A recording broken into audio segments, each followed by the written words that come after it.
For more than 3 decades, Sandra Crandall has been teaching early education in Fountain Valley, a small town about an hour outside of Los Angeles. It means an awful lot to me, and by being around as long as I have been, I am now teaching children of children that I had formerly taught. But her life changed almost 10 years ago when a personal freedom was taken away. For 20 years, Crandall had the option of choosing not to join the teachers' union.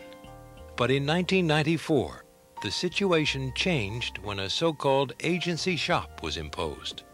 That meant she could choose not to be a formal member, but she would still have to pay union dues. The underlying principle of America's foundings and the defining ongoing goal of America is freedom. And when you take that freedom away from a person, and my freedom of association had been taken away from me in that January of 1994, it is grossly unfair. As an agency fee payer, she gets a small portion of the union dues back each year. No teacher, no employee under compulsory unionism can be compelled to pay for anything more than the union's collective bargaining activities. For almost 10 years, Sandra has stood up to the union, challenging the law and making sure new teachers are aware of their rights. Crandall sends an informational package out to each new teacher at her own expense.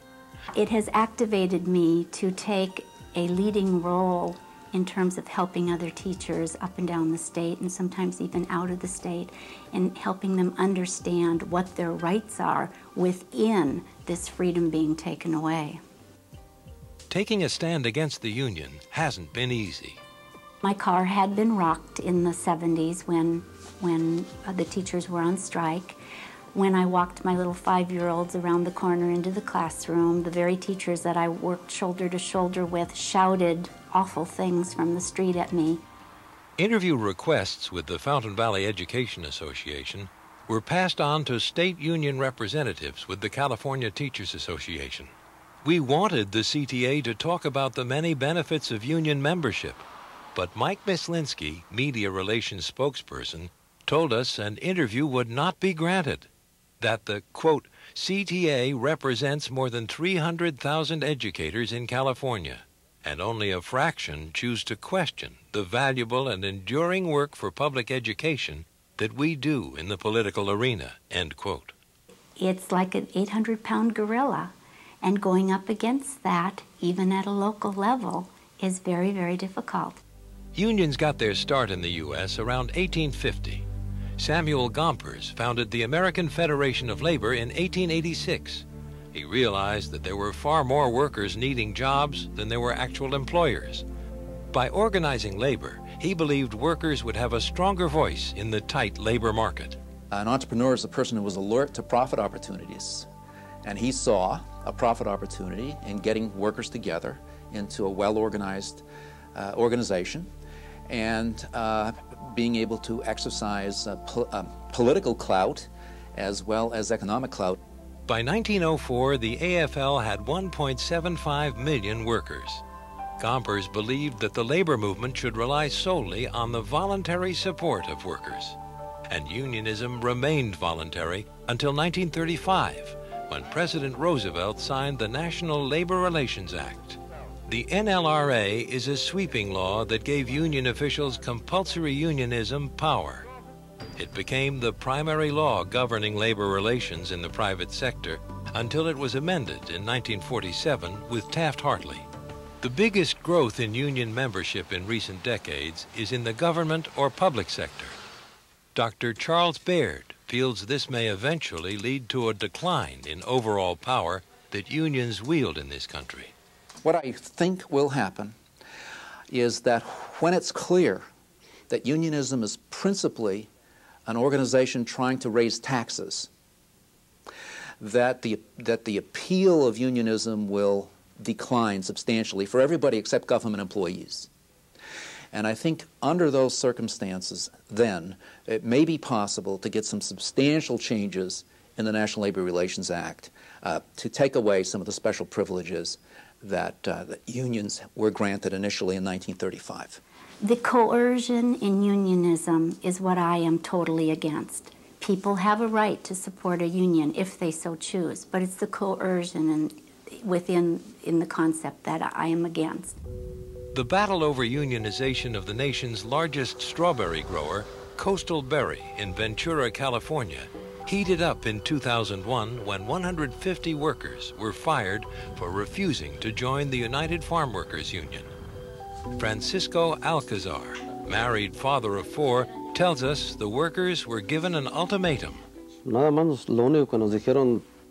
They didn't give us any explanations. They just said whoever doesn't sign by tomorrow morning is fired. Eventually, the California Labor Board, the Ag Labor Board, imposed the union upon them. They were so much against supporting this union that despite threats by the union that they would be fired if they didn't join the union, they still refused to join the union. Francisco says the workers couldn't get any straight answers. Most importantly, no one from the union would explain how much the dues would be. Besides, they were happy with the money they were being paid on their own, about $10 an hour. We had excellent conditions before the union came in. They gave us benefits. They gave us different presents, TVs, and VCRs. When the union came, all that stopped. Alcazar and his wife came to America from Mexico. They were looking for a better life. Instead, they found their basic freedom to choose taken away. It surprises me because it's supposed to be fair and just in this country. After getting fired, Alcazar and the other workers fought back against the United Farm Workers with a lawsuit. Ironically, it's the same union that was formed by pioneer Cesar Chavez in 1965. Chavez, who died in 1993, was a successful labor organizer for farm workers in California and other western states. He gained national attention for his fasts, marches, rallies, and boycotts against grape growers. But there was also an alleged dark side. He was a union organizer. He fought for the interests of farm workers, or at least he's broadly perceived to have done that. But the techniques that he used to bring about his own vision were not always, how shall I say, honorable. With the help of the National Right to Work Foundation, Alcazar and the 150 other berry workers are hopeful they can win the lawsuit and get their jobs back.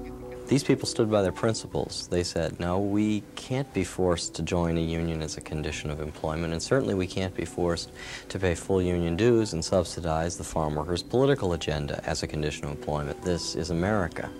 In the meantime, money is tight.